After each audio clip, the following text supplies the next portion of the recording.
All right, today we have Llarance Turner. Llarance, give us an overview of who you are. Give us where you're at in your career journey and your educational journey. Yeah, so my name is Llarance Turner. I'm from Houston, Texas. I am 4 months out from being a doctorate student at Howard University. I have received my bachelor's of nutrition at Lamar University in Texas, my master's in health and human performance at Texas Southern University. I have certain certifications such as my CSCS, which allowed me to coach at Texas Southern as well as University of Houston.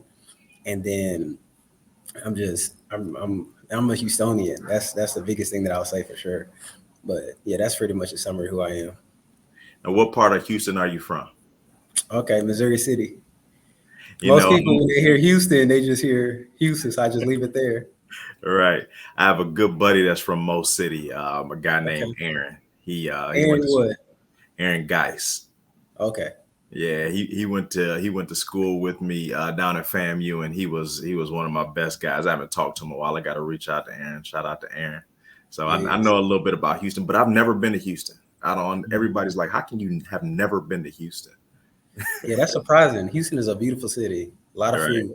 Yeah, definitely. Now you DM'd us on Instagram, just sending us the post that you had where you were talking to students about health. And then I immediately reached out to you and said, let's jump on a podcast. And you agreed, and here we are. I never do that. I never really just say, hey, let's do it. It's one of those where something just felt right. Something just I kind of saw some a mission that you're on. I saw how the students were interacting with you. And then I just scrolled through your Instagram real quick, and I saw you with your family. I saw you with your sister, your mother, and your father. And it reminded me of my nuclear family, of my sister, my mother, and my father. So I just reached out, and then you accepted. So I appreciate that. Now, Yes, in sir. that, yeah. Now, in that video, you were having students step forward if they had done something healthy or had done a healthy activity. You had them step back if they had consumed or took part in unhealthy activities. Talk to me about that exercise and what did the students learn from that?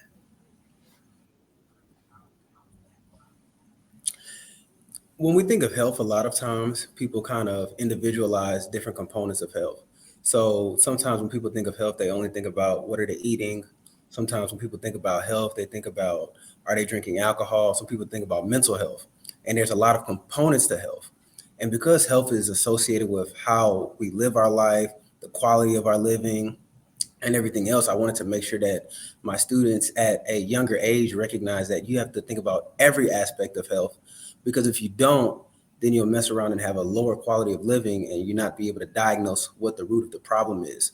So for example, there are some people who believe that as long as I'm exercising, then I'm taking care of my health, not realizing that, hey, what you're eating also can affect your health, or the stress that you experience can also affect your health.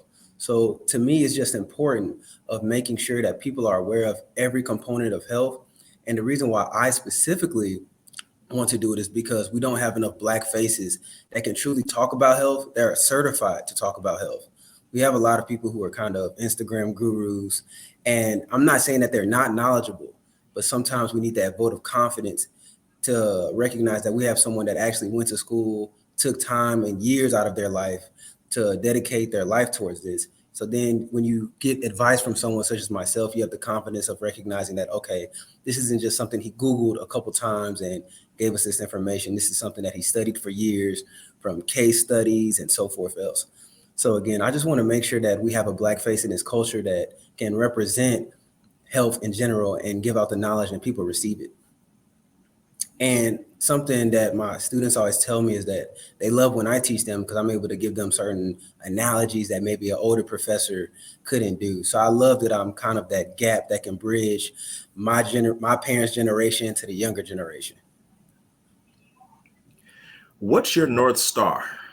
What's your end goal? What's your large aspiration in getting into the nutrition space as a black man? Because as you just stated, there are very few black people in the nutrition space. So what's the bigger picture? Because I can tell in just us interacting for the last 5 minutes, you're a big picture guy.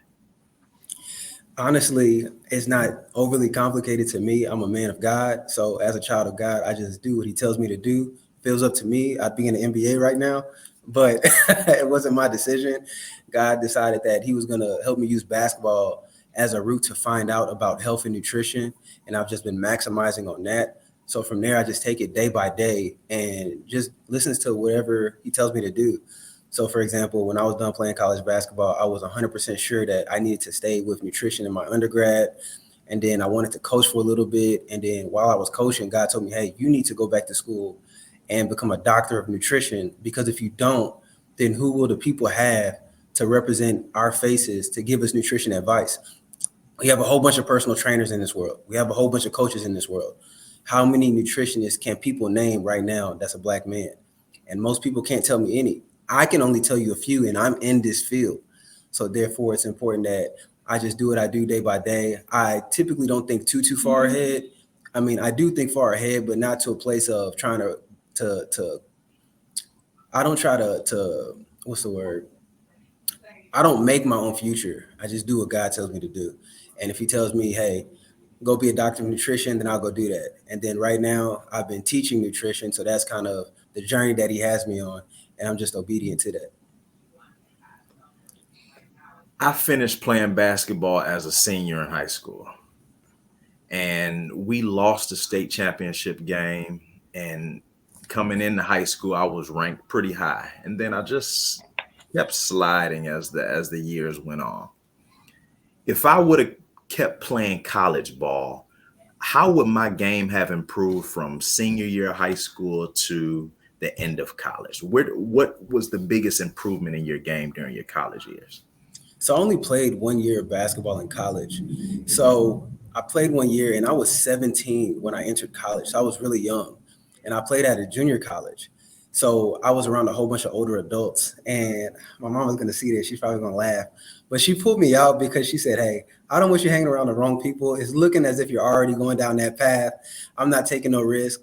So I had never heard of Lamar University in Beaumont. I've never heard of Beaumont, Texas. I've never heard of any of these schools. But I remember one day my mom, and again, this is a kind of a testament as to a mother's love. So one day I'm getting ready, I'm in the off season, I'm playing basketball, and my mom calls me. She says, "Hey, do you remember that promise you made to me?" I said, "What promise?" She said, "If I could get you into college, then you'll go." And I said, "Yeah, I remember that." And I didn't think nothing of it. She said, "Cool, pack your bags. In 2 days, we're moving to Beaumont, Texas." I said, "For what?" She said, "I've enrolled you into school. I've unenrolled you at the community college you're at, so you will be attending a 4 year university. We're going to graduate." She said, "I refuse to let you be another statistic." And even when we got to Lamar, I remember they didn't have any dorm rooms. And I told my mom, "Oh, well, I guess that's a sign I probably shouldn't be here." So she goes to the front desk of the people in charge of the dorm. She says, "Hey, I need you to find a dorm for my son. He would not be a statistic." And they ended up finding a dorm room for me. She cleaned it out. She said, "Look, you're here for the next 4 years. You don't need to come back to Houston. You're going to be here and you're going to finish school." And even there are some times during school where I would struggle. And she would say, "You need to come home, come see me. Maybe you need to be wrapped in love, or maybe you just need to be a stern talk to, but you will finish school." So, and I was able to finish school just due to the fact that my mom pushed me really hard. And I don't think that's always talked about enough as well, is that a lot of times in the Black community, we believe that once a child is 18 years old, then they should just get out the house and figure out life of their own. And the reality is, if my mom would have done that for me, I'm not even sure if I would have finished community college. I would have maybe succumbed to the temptation of my peers. But because she didn't even allow that to happen, she recognized, no, you're not a man at 18, and I'm still going to make decisions for you. Then I might not be able to sit and talk to you right now at this interview, because I probably wouldn't have graduated college. I might not have gotten my master's. And again, my mom also has her doctorate. So she was also a person who influenced me to get my doctorate, because a lot of times we've learned that the behaviors that children have are based upon the behaviors of their parents. That's so important. It's nothing like a mother. I just got finished texting my mother before we got on this. So, and that goes back to what I felt. It was just a picture. Well, it was a video. I think you guys were doing like a holiday video on that Instagram. And and something about it, I'm like, this just reminds me of my family. So I wanted to reach out, and I can tell we both are basketball guys, and into being in good shape and things like that. So um I'm glad you shared that story with me. Yes, sir. Now, how is it being a grad student and a first year professor at Howard?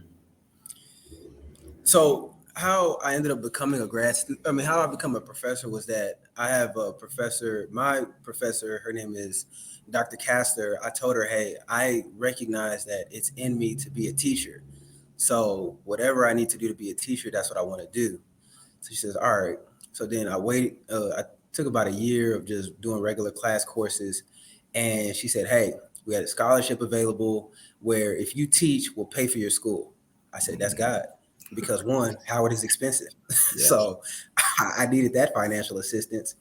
And two, when she told me that that opportunity was available to teach Introduction to Nutrition, I took it as soon as I could.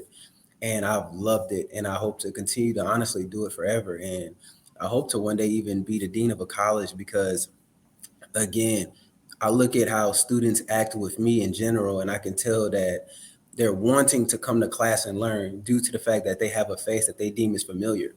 A lot of times, when students see someone that doesn't look the way they look, they automatically shut down.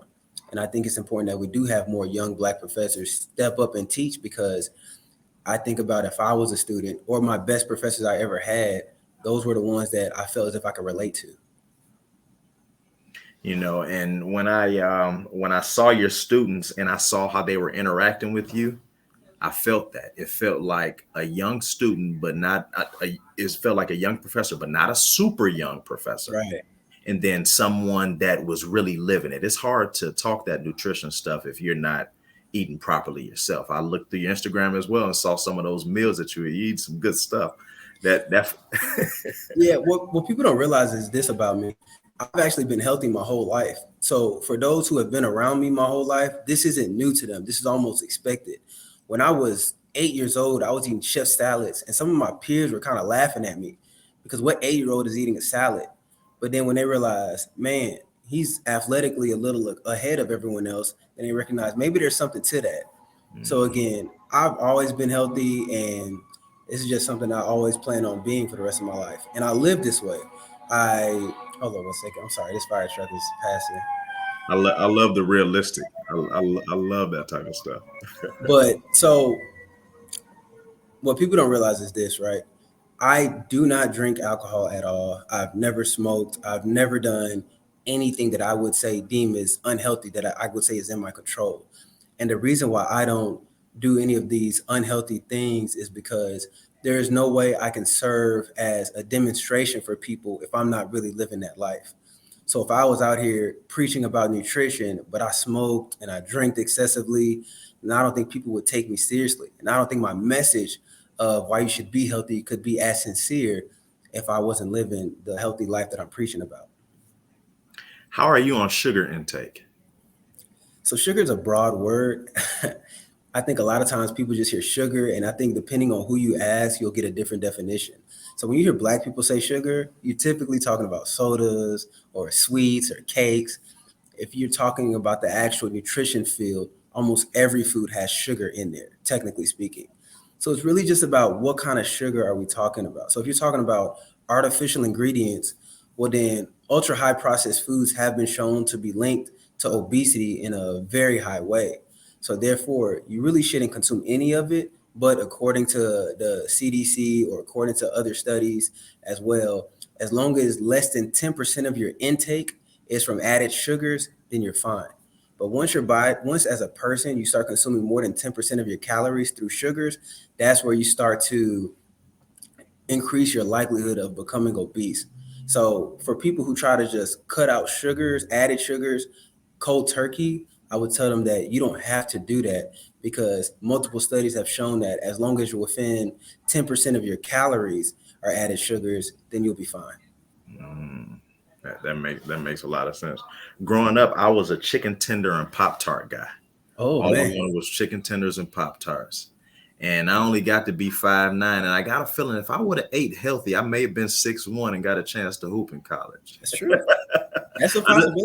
Yeah, I really feel like that because my parents aren't short. My mother's 5'7", 5'7", 5'8". My dad's 6 foot, and everybody's 6'2", 6'3", and above. And I'm the only 5'9" guy. So I think nutrition really plays a real part in how you grow.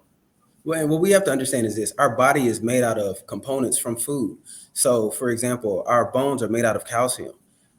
Unless you're just hand chosen by God, most times you're only going to be as big as the foods that you're consuming. So, if I'm not eating calcium, then how will my body grow calcium to build bones?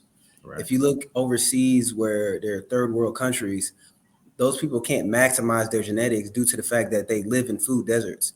But if they had access to all of the same foods that we have in America or in a first world country, then maybe their genetic potential can increase. Now I saw you have 47,000, almost 50,000 followers on Instagram. And then I saw you only have 6 posts. How did you get to almost 50,000 followers? Where did you go viral? So first off, I deleted a ton of posts when I became a teacher because I need to make sure that I'm serving as a great example to the students that I teach about. So what people don't realize is everything that I've done prior to those last posts that you see. So they stopped at 2020. Nothing before 2020, unless you knew me, is gonna hit the earth. And it's not as if because I was doing anything bad, but I was really big into fitness. So my shirt was always off. And I just didn't believe that that was just a good representation for a black face trying to really teach about health because that's just not healthy. But in general, when people ask me how did I become where I was at in regards to my notoriety of Instagram followers, it started off when I was in college. Again, I was the first person to really push health and fitness into my college community. And because I was unique to it, then all of my peers from my college started to follow me. So off top, you're looking at about 3,000 followers. And I went to a small school where not a lot of people were there. So everyone kind of connected with everyone. So because I was able to gain that small popularity right there, then I went to Houston. And I remember the first celebrity to ever reach out to me was Paul Wall. Paul Wall is a big, if you're from Houston, you recognize how big Paul Wall is, and he makes the grills with Johnny Dang and everything else. And he said, "Hey, I love your fitness grind, blah blah." And he at the time was losing weight as well. So I went and I worked for his wife, and she had a gym that she had. So I was working with his wife, and we were doing stuff together. And once I started to work with him, then that kind of gave me a little more notoriety. And then that's where I met. It's a young woman named Bundle of Brittney Renner. And if you're young, you know who that is. And but if not, you probably don't. So I started to work with her, started to work with other people, and it was a really slow organic growth. So when people look at maybe where I'm at, people don't realize this journey started in 2011. So just naturally over time, just spreading the message of nutrition, people are gonna gravitate towards you. So the same way I met you through a video, I met someone else through a video, and back then it just kept stacking up and stacking up. The good old days. Instagram used to be great, didn't It used to be fun, and now it's a business. it? Right. Right. Now, what has your educational journey been? I know we talked about, you went to Lamar, and then after that, where did you go? So I went to Lamar University. I did 4 years there to get my undergraduate in nutrition. And then once I finished that, I personal trained for a little bit. I was kind of riding my social media wave. And then I went and got my master's at Texas Southern University, as well as I coached strength and conditioning for Texas Southern women's basketball, volleyball, and soccer. So once I did the Texas Southern route of getting my master's, and once I finished just graduating from there, then the pandemic hit. And then when the pandemic hit, I said, okay, well, there's nothing else to do. So I was just praying. And I asked God, what's next? He said, go to Howard University and get your doctorate. So then from there, I said, all right, I listened. And it was online, so it didn't make me no never mind. So I was doing my graduate school at Howard University online. And literally not even 2 semesters went by, and they sent out I think after the first semester, they sent out a mass email saying, hey, everyone needs to report to campus. And I thought, man, now God, I only did this because I thought that we was going to be online the whole time. So I felt a little bamboozled, but nah, I was excited. So I've never lived outside of the state of Texas. So I moved out here to Silver Spring, Maryland, which, excuse me, is a beautiful community.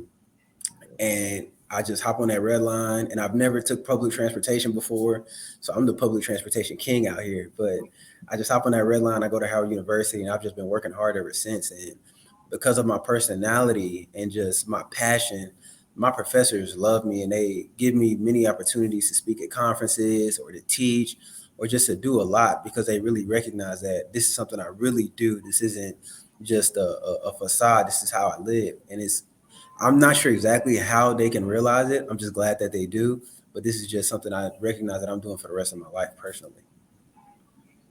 Now, a lot of people don't realize college and just being in on campus, the ROI is the education you get, but the real ROI is the relationships you develop. How do you develop relationships when it comes to your upline, being your professors, and your downline with your students? Do you have any tips that you can give our audience? So this is something that I remember I did with my students this semester. I told everyone to get in a group of 7 people that they've never met before. And I said, we're going to do activities together because y'all are going to learn how to network with each other.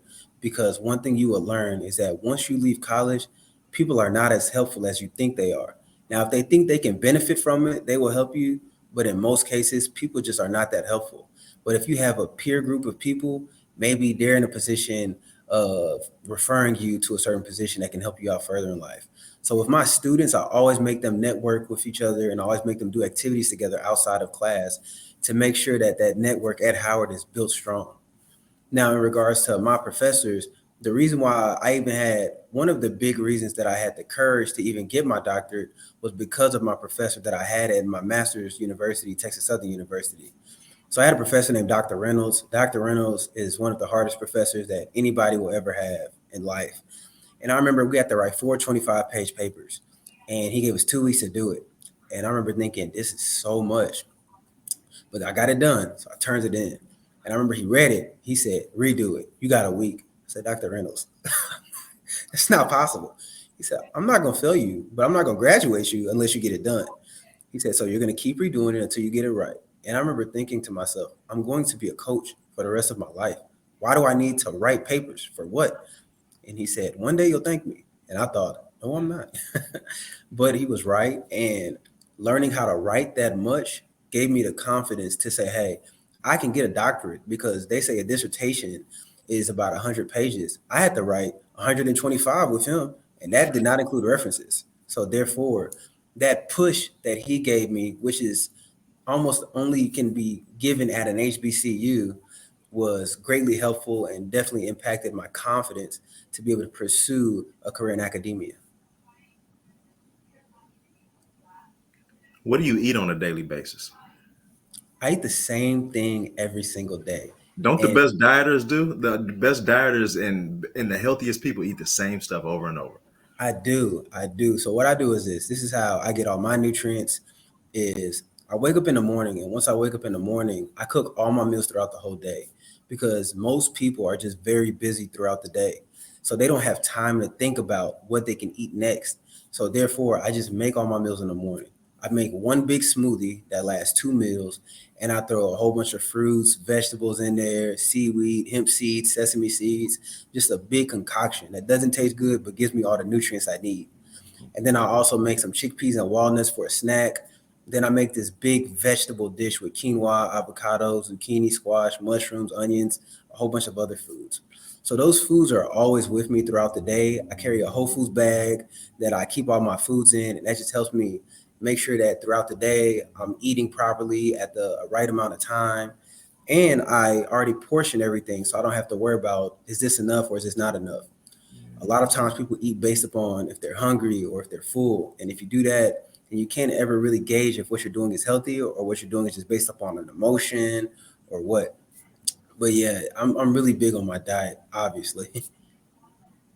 That's awesome. So let's take a 41-year-old male, Hmm.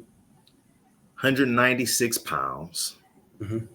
that wants to lose, say, 10, 15 pounds, maintain muscle. What would be your suggestion for him? If you don't know, I'm asking for myself. So off top, if you want to maintain muscle, that's just about how much you exercise. So whatever you're doing right now in regards to exercise, if you keep that up, then you'll maintain exactly what you're currently at or where you're currently at. In regards to reducing fat intake or losing weight while keeping the muscle mass, then at that point it's just about what you eat. And everybody's diet is going to look different based upon their age, their height, their weight, their genetics. Excuse me. For example, people who have a family history of obesity have an increased likelihood of being obese. Whereas if someone's parents aren't obese, then you can't give them the same diet. So there's no one cookie cut answer as to how to solve a person's diet. But one of the best methods that I tell people to kind of get them started is if they went to myplate.org, or I think it's myplate.gov, and you can literally enter in your height, your weight, your goals, your age, and it'll tell you exactly what you should be eating. And that my plate that website is kind of the foundation as to what all nutritionists or potential dietitians use in school to learn everything they learn. Now you debunked one. Thank you for that. You debunked one of my myths, Mhm. and I always talk to people in our community about it's not true that you can be big boned. You know, that's what a lot of people say, but I didn't know there was a higher propensity to be obese. I thought it was just about what you ate, and I know it is. And Mhm. it's giving a simple You answer can to be big bone, by the way. a see it debunked it, so I got to take that out of my game. So thank you for that. My pleasure. Um, Even though you're looking at them from different vantage points, talk to me about the similarities and differences between HBCUs and PWIs, and then compare and contrast Howard and Texas Southern. And I know, you have a different vantage point at Howard because you're grad student and professor. And then I know you're an undergrad at Lamar. So, but just talk to me about I know you have a way to kind of put things in perspective from your perspective. So I'll tell you the difference between the PWI and the HBCU. So at a PWI, you come to class, you get your classwork done, you leave. If you have questions, you can go to office hours, but all they're going to do is tell you to refer to what you did in class. So if there was something that you didn't understand at a PWI, then you just didn't understand it. And you maybe got to ask your peers, hopefully they can help you. But that extra love and care that you get at a HBCU is just not absent at a PWI. Every now and then you might find a teacher that cares, but most times they just have a job to do. And it's not as if they're not passionate about their job. It's just so many students, they don't have time to just sit there with you and just say, hey, let me kind of almost pacify you to a degree. It's just high expectations, get in, get out. If you don't know it, then you probably shouldn't be here. That's kind of the mentality to a degree at a PWI. Whereas at a HBCU, there's just a lot more love and care, if I'm being honest. These Black professors recognize how hard the real world is for Black people. So they have different methods of teaching because when you leave a PWI, those same kids that are white aren't going to deal with the same adversities that a kid that is black is. That's just the reality of it. So a lot of times at HBCUs, they're preparing you for how to be black in a professional setting. Therefore, I love the love that HBCU gives in regards to teaching you not just about what you're learning in class, but they also teach you about life. And I make sure I do that as well. I always make sure that I tell my students, this is how life is going to work. These are the things you need to do to prepare for life. Because if you don't, then you will not succeed. And this degree will just be a degree, but it won't help you get into certain fields in this world. The reality is sometimes you can be as smart as you want, but if you don't know the right people, then you just won't get the opportunities that you deserve. Now, the difference between Texas Southern and Howard University is just that the South and the East are just two different places. As in, if you go to a basketball game at Texas Southern, the crowd is rocking, everybody sweat. It's huge, it's crazy. At Howard University, it's the same, but at Texas Southern, it's just a different beast. As in, at any given day, they just filmed College Hill at Texas Southern. So again, we've seen Ben Simmons at a game. We've seen Shaq. Shaq's son goes to Texas Southern. They typically go to the March Madness every year. So it's just an empire when it comes to just fun, sports. You'll see Rick Ross walking around. It's crazy. At Howard University, I haven't seen as many celebrities as I have at Texas Southern. Granted, Howard is bigger, but I haven't seen a lot. So, but in regards to the love and care, you'll get both at Howard and Texas Southern. You'll both professors will tell you, hey, this is what you need to do to succeed in the real world. I had a professor named Dr. Tecum at Howard University, one of my favorite professors. And he said, Llarance, you can be as smart as you want. If you don't do X, Y, and Z, you're not gonna make it to where you want to be. And I needed that. And that honesty was what is needed just by many people that are black to succeed in the real world. If someone asks you why they should go to an HBCU, is that what your answer would be? Or would you give them some different advice on, hey, you know what? I think you should go to a HBC for undergrad, then maybe a PWI for graduate. What would your advice be in regards to someone coming up thinking about going to an HBCU? Are they black? Are they black? If they're black, you need to go to an HBCU. That's what I want. Naturally, as a black person, when you go to an HBCU, you're going to be surrounded by people that have a different type of love and that are looking out for your future. And they're going to tell you things about life in classroom settings that you can actually take into the real world. At a PWI, you're going to get a lot of knowledge the same way you would get at an HBCU. But naturally, you're not going to have a professor one day walk into class and say, hey, did you see what happened to Sandra Bland? Or did you see what happened to someone who died on the news, such as Trayvon Martin? These are the things that we need to do as black people to make sure that we decrease our likelihood of one of these traumas happening to us. Granted, we can't control how evil the world can be, but here's some things that can mitigate the chances of some of these catastrophes happening to us. For example, I remember I had a young man I was just talking to, and I told him, hey, do me a favor, don't ever wear a do-rag in public.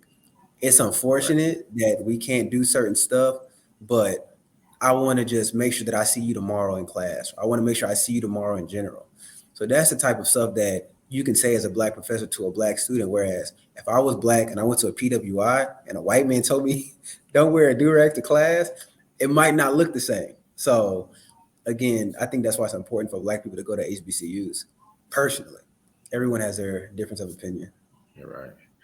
I appreciate that opinion. In your experience, what's more important, strength, flexibility, or cardiovascular health? I have to choose one. You got to choose one. Like, what's the most important? If it was one thing that you had to spend most of your time on, if let's say 35% of, what would you focus on? Mobility, because Yeah. mobility has been shown to increase life longevity. For those that turn 65 or any age after 65, their chances of survival rate depend upon their mobility levels and their flexibility, because that has been shown to increase quality of living. Therefore, if you can't just walk or if you can't squat down or touch your toes, then you're just limiting daily activities, and it's going to decrease your chances of being able to survive by yourself. You're going to need assisted living. So therefore, strength is important, cardiovascular activity is important. But if you're not mobile, then once you turn 65 and your bones start to wither away and you start to experience sarcopenia, which is age-associated muscle loss, if you don't have mobility, then your body's just going to naturally start to shut down and you're not going to be able to do things just the way a normal person would. Absolutely. I hurt my back really bad at the end of last year, and I had never stretched before in my life. Mm. Like, played basketball all these years. I got some bad advice. A guy told me either stretch all the time or don't stretch at all. So I decided to not stretch at all. And I couldn't figure out how to get my back together. And then I started doing that couch stretch, where you put your leg back up on the pretty much on the wall. You put your leg back up and your leg is pretty much behind you with your knee catacorner to the wall. And then Mhm. you have your other leg up. That stretch changed my life. So one thing I want to make sure that people recognize is that before you stretch, you need to make sure that you're warmed up. So think about it from this perspective, right? Let's say I had a string, right? And I could fill this string up with water. So it's an empty string, but to a degree it's a string. And you fill it up with water and it's frozen. If I throw it on the ground, it's going to shatter. Mhm. Whereas if it's just liquid, then this string can bend, it can move, it can function a little more. So a lot of times when people don't stretch, they increase, or when people don't warm up before they stretch, they end up increasing their chances of injuring themselves. So anytime someone wants to stretch, they need to make sure that they're properly warmed up. And I'd stretch after I work out, and I'm still only at a 5 minutes a day, 5 to 10 minutes. But since I had never stretched before, it changed my entire life. So even on the weekends when I'm not working out on Monday through Friday, sometimes I'll sit on the floor all day just doing stretches. And it's made me I feel like I'm floating nowadays. And I didn't realize that I was laboring through life There- before that. There's a saying, you're not old, you just need to stretch. That's it. That's it. Now, what are you working on right now, Lance? What do you what's exciting going on in your life? I'm working on this dissertation right now. We're in the process of dissertation and graduation. So my dissertation is revolved around understanding why the obese community, why the African American male community is experiencing so much obesity. Because currently 70% of all African American men have been classified as either overweight or obese. And that's a high number. And not enough studies have shown why Black men are experiencing this high obesity epidemic.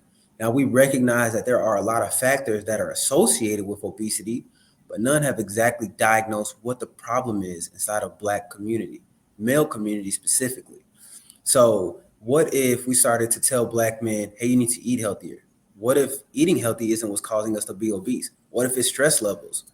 Or what if we find out that it's how food accessibility? What if Black men just don't have the same accessibility to healthy food stores such as a Whole Foods or HEB compared to white people? Maybe we don't live in proximity. So we're not sure exactly what is the direct cause as to why the epidemic is as high as it is. We can speculate, but there hasn't been a study to actually conclusively decide what the root cause of it is. And that's where I'm currently trying to step in to create this study and have it performed, where we have a whole bunch of Black men get surveyed and determine what's their nutrition literacy rate, what are they eating, how far do they live from grocery stores, what's their self-efficacy, and a whole bunch of other variables. And from there, we can figure out, based upon a power analysis of 385, of what exactly is the cause and the root as to why we are where we are in America today. What's your hypothesis, just based off of what you've done so far as the research? Is it a combination of all of those things? I think it's stress.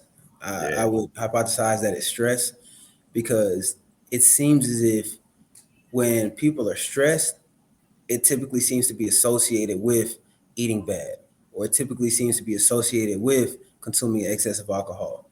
So currently, I'm going to hypothesize that it's the stress aspect. And if you can get the stress aspect under control, then everything else will follow. Because a lot of times when we see certain unhealthy habits, it's our way as Black men of coping with stress. So maybe if you fix the stress, then everything else gets fixed as well. But again, nobody can conclusively tell you why the obesity epidemic is as high as it is in the Black male community because these studies have not been conducted yet. So anytime someone says that this is why Black people are obese, then they're just speaking without conclusive evidence.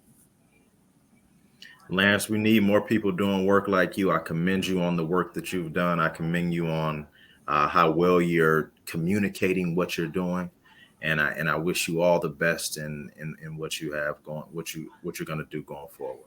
Thank you so much. Thank you for your time. Yes, sir. Take care.